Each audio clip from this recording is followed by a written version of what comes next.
पता है, आज मैं आपके साथ एक स्टोरी शेयर करती हूँ। बहुत ही सिंपल सी स्टोरी है बट लेसन थोड़ा सा बड़ा है। हमारी लाइफ में कितनी सारी अपॉर्चुनिटीज आती हैं, हम अपॉर्चुनिटीज को ग्रैब करते हैं और कई सारी अपॉर्चुनिटीज हमारी छूट जाती हैं। ये इम्पॉर्टेंट है देखना कि कौन सी अपॉर्चुनिटी आपके लिए सच में बहुत ज़्यादा ज़रूरी है। एक बार एक किसान होता है और अपने गधे को ले जा रहा होता है घुमाने के लिए। और गधे के नेक में उसने कीमती पत्थर बांधा होता है, उसके पट्टे में, उसके नेक बैंड में। वो चमक रहा होता है पत्थर। रास्ते में उसे एक जौहरी मिलता है। तो जौहरी बोलता है कि ये जो पत्थर है, ये गधे के नेक में, ये तुम कितने में दोगे? तो किसान कहता है मैं दे दूंगा, 100 रुपए में ले लीजिए आप। लेकिन वो जो जौहरी होता है वो लेने के लिए मना कर देता है। वो कहता है नहीं, 80 रुपीज से ज्यादा मैं एक भी पैसा नहीं दूंगा। किसान कहता है नहीं, मैं आपको नहीं दे सकता। वो आगे बढ़ जाता है।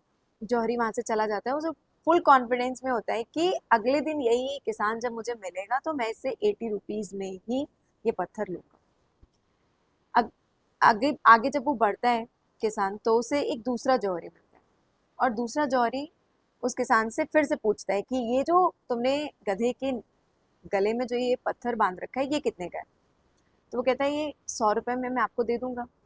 वो जौहरी फटाक से अपनी पॉकेट से 100 रुपीज का नोट निकालता है और वो पत्थर ले लेता है।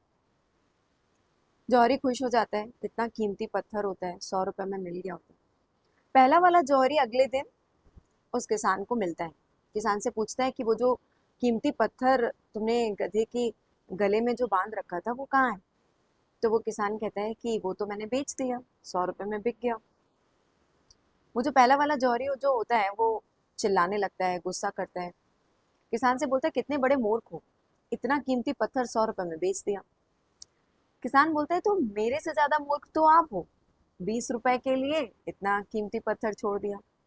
बहुत इंपॉर्टेंट होता है ना कि हमारे सामने जो अपॉर्चुनिटी आई है वो अगर सच में जेन्युइन है और हम उसको कोशिश कर सकते हैं, उस अपॉर्चुनिटी को ग्रैब करके आगे बढ़ सकते हैं, अपनी लाइफ में चेंज हो सकता है, ला सकते हैं, तो वाई नॉट, है ना? जब हम रिस्क लेते हैं ना, एक्चुअली तभी हम आगे बढ़ते हैं।